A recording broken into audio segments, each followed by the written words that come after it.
Safety glasses on or off? Yeah, man, you can. Well, there might be some Shrapnel, flying around after I ask you this question. sparks flying. Yes. Wait a minute. Am I okay here in the? Yeah, you're good. And Good, this is good. not wine. This is just water. Okay. Right. Right. Okay. Yeah. Well, this is typically what we do is we record our episodes. And by the way, guys, thanks for being on this episode with me and Jeff Jacklich, goldballhunting.com. And usually we record our episodes in the morning. We're fresh and ready to roll and got a cup of coffee going. Jeff just actually left the desert this morning, flew back from Palm Springs to San Francisco, and is now back in Gold Ball Hunting Mobile, Yeah. Napa. Mobile HQ. Yes. So it's been a day so far. Anyway, guys, if you like what you're hearing in this podcast or any of the other podcasts, what we are offering, if you want to do so, a short 10-minute complimentary coaching session with me and or Jeff, and just kind of asking, if there's one thing in your game that you really want to kind of pick apart, something that you have not been able to figure out so far, rather than continuing with the DIY, do-it-yourself method, we're happy to jump on the phone, do a short coaching call with you for about 10 minutes so we can see if we can help you. With that said, excuse me, Jeff, I got a question for you today. And by the way, everything's good there. You got home and everything's Safe. cool. Yep. I didn't have to land the plane. Pilot took care of the whole thing. It was great. Man, what Came service? in smooth, door to door. No, not quite, but That's good. That's good. So here, yes, back in Napa, and it's beautiful here today. Actually, That's great. Well, good. Well, I got a question for you, and we both played the Wilson World Senior Tournament here, Mission Hills Country Club, last week. You played the 50 mixed doubles with the great Erica Smith. And what's the one takeaway that you had from that experience last week about your game that either concerned you or kind of confirmed something for you or something you want to work on? What's that one thing? You might want to put the safety glasses back on for this one. That's right. Put it back on. There we go. Well, gloves, the whole thing.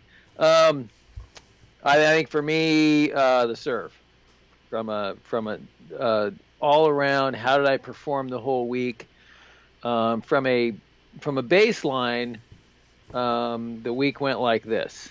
I crescendoed in the finals. I played well. I felt I played, pretty well in the finals, pretty solid all the way around. But the shoulder in my serve, is still a little bit of an issue. I've been doing, some the rehab work and that. And I have to admit, I didn't put in the hours necessary before the event. And so it's not a mystery to me why I didn't feel really confident with being able to hit the serve a little harder, a little more jack on the spin serves, on the on the kick serves, and probably which is why I felt also I didn't go after certain serves maybe as often as I should have to challenge some of the returners on the other side by going out to the edges, kicking into their strength and going head on into their strength rather than avoiding it. So overall, that would be the number one takeaway for something that definitely needs to improve.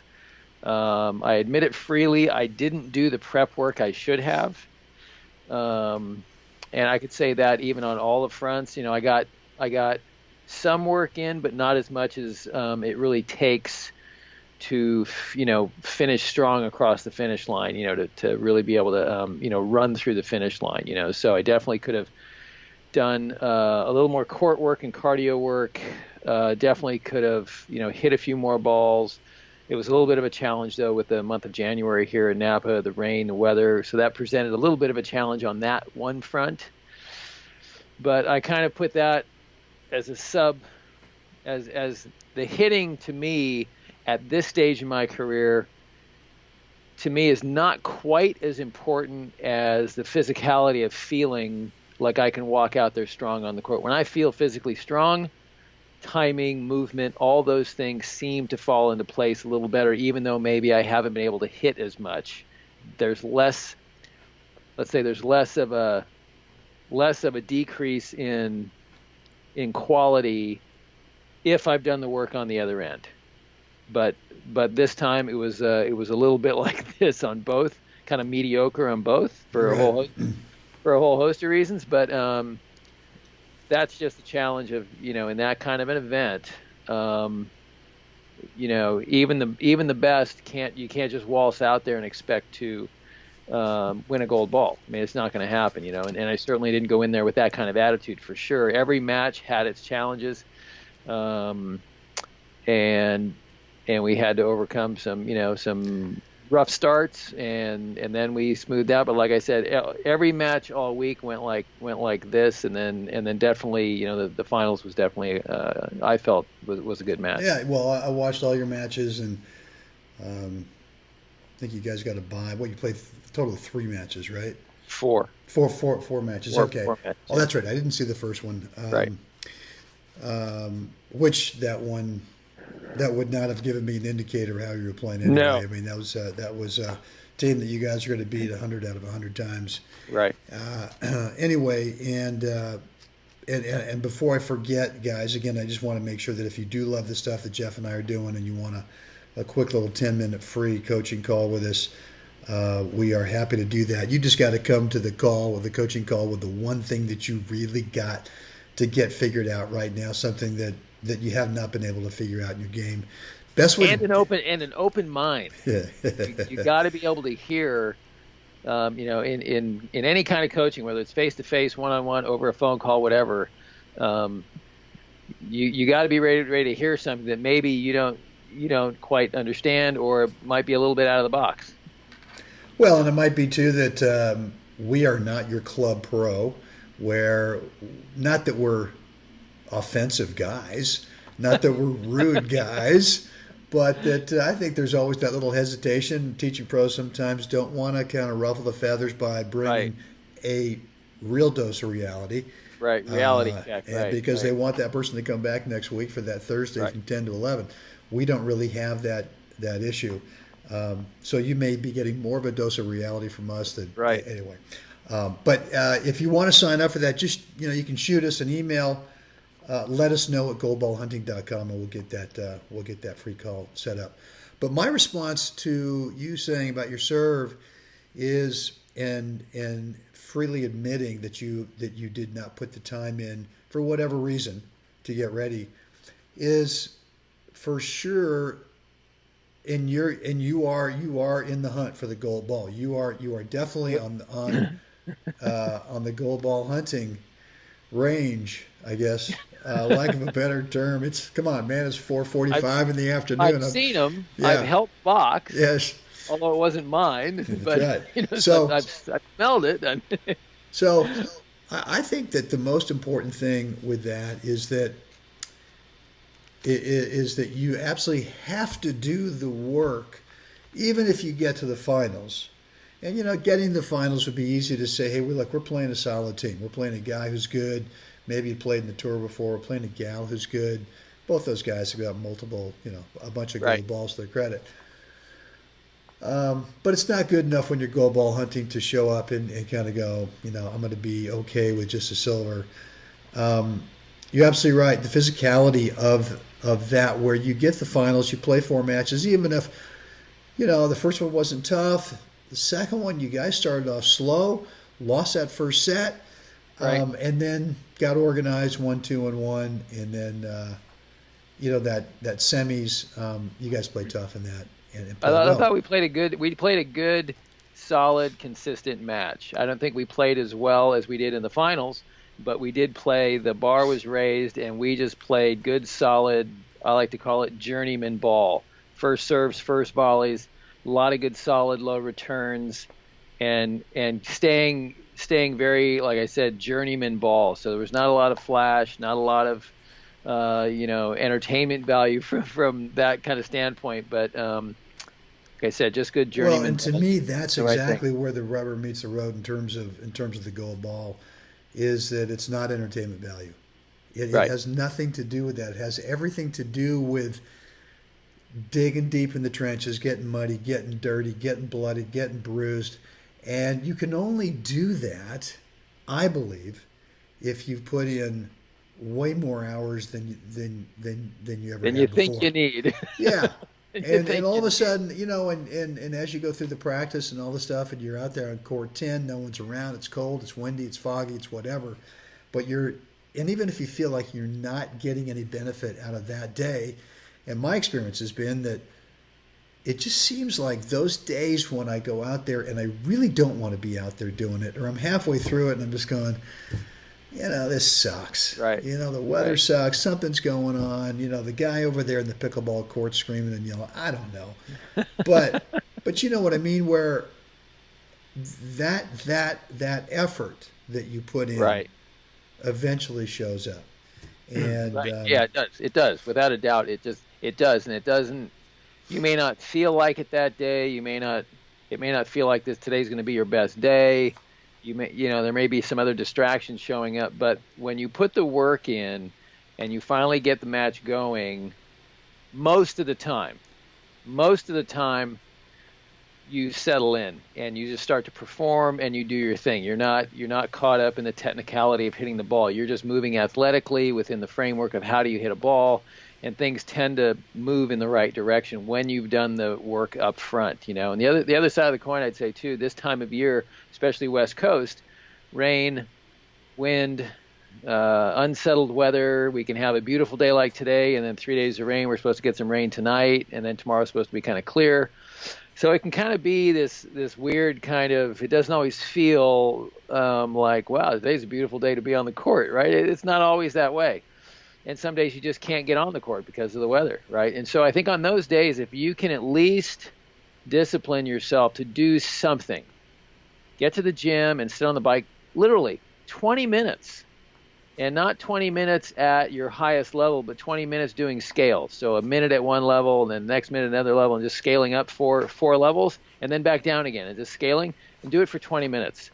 Put your iPad up there and put something distracting on. Even if you don't like doing that kind of thing, figure out a way to be able to do it, to put up with it, to do it. I mean, I'm not for me, it's not like, oh gosh, I can't wait to go sit on the stationary bike. I know I need to do it. I'm disciplined enough to go do it, but still, when I'm on it, I grab my laptop or my iPad and I cue something up that I know is going to distract me for the next 20 minutes. It could be a little section of a movie that I've seen a million times, whatever it might be, a comedian, anything, and just do the work for the 20 minutes, and then you can call it a day. But that 20 minutes will show up when you need it. If you just like I said, even if you can't get out to the court, mentally and emotionally, you're going to feel like you did something that day, and that's going to add to your confidence. You're going to know that walking into the event that I did what I could. I did everything I could up until today based on weather conditions, work, and all the other distractions that life has to offer. But at least you can walk into the event and go, I could have squeezed a little more time in there. And I'm honestly just saying I could have squeezed in more time, like without a doubt, so. When's your next tournament?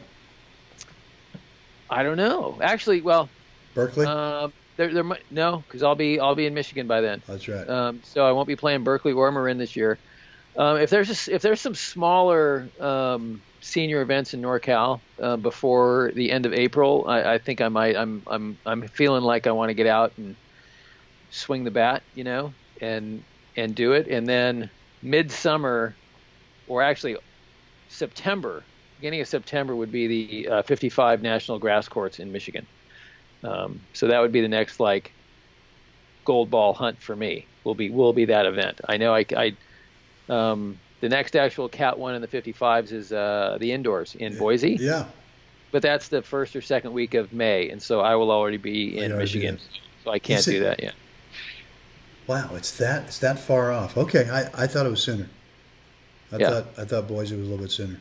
Okay, Well, good, Jeff. That's good. I thought you had a good tournament. You came away with a Yeah. silver ball, which no one's going to go whatever. I mean, No, that's a good like I deal. said, it always feels good to be in the hunt, to be like it's tangible. I can see it. It's right there. It always feels better too to have won your semi and know going into the final that win, lose or I'm draw, coming home with a box. I'm coming home with a box as Right. opposed to playing for the bronze that we've both done Yeah, and and not winning the playing bronze. playing for the dirty ball and not getting it. Right. So That's that's right. that's like a little bit more wrenching than losing in the finals for sure. That's right. Is That's losing right. that because you spent up to upwards of 3 sets trying to get the job done, and if you don't get it across the finish line, it can be a quiet drive home. Well, and there was 1 year out here in the grass courts, the husband wife grass courts, probably 3 years ago, when mine I lost in the semis, and this other team from Tennessee had lost in the semis, and so we had to play for the bronze an hour later, Oh, rather rather than the next day. And this other team who had lost from Tennessee, they'd been up, like they were up like a break or two breaks in the third, and then just just hairballed imploded. it up and didn't win another game. And then the tournament director saying, you got to come back in an hour and play for the bronze. And Oh, so, talk about the wrong mental state to be in, God, right? That is. oh, it was brutal. And then it was here in the grass. The morning was beautiful, and then we got to play in the afternoon. It was about 1 or 2 in the afternoon, and the wind kicked up, and it was one of those all of a sudden just gorgeous, beautiful desert mornings. And the next thing you know is an hour later, it's like the most horrific desert afternoon where it's 35, 40 mile per hour gusts just going, And this guy, I'm not going to name him because I love the guy, and his wife's just a real sweetheart, but he's sitting there just, basically standing there. You hit a ball and he'd reach up and, if it hit the middle of the strings, it hit it. But we beat him like 2-0. And afterwards, I'd said, come on, we'll buy the first couple Yeah. rounds. I was going to say, looks horrible hopefully for you bought the guy a beer and Yeah. let him drown his sorrows in a That's beer. right. That's right. So anyway, well, all right. Well, look, guys, thanks for hanging out with us today. Again, just a quick reminder: if you want that short 10-minute coaching call, it's free. Jeff and I are happy to do that for you. You just got to come armed with the number one thing you really have not ever been able to figure out in your game. And rather than doing it yourself some more, let's see if we can't help you figure it out. The best way to set that up, just shoot us an email. Let us know at goldballhunting.com. And as always, Jeff, what do we like people to do at this point of the podcast? Guys, we like them to like us, share us, and subscribe. That's 3, isn't it? Didn't I say 3? There's 3, but do I have 4 fingers up there right now? 4 fingers. Yeah, what's the 4th thing? Go over to No. Gold Ball Hunting. No? No. Let us know what's going on. No. Comment. Oh, okay. Yes, comment. I guess I got jet lag from that hour and 10-minute flight. That's right? a rough. The time zone from Southern California to Northern California, I hear, is just like it takes days to get over that. It's rough. Okay. It's like a time warp. Okay. I think you and I ought to just check out of this one right now. I think we've Yeah. done enough damage. So, guys, as always, thanks for hanging out with us. Make it a great day, and we'll do this again tomorrow. Can't wait. Is that what I sound like? That's what you sound like. All right. See you guys.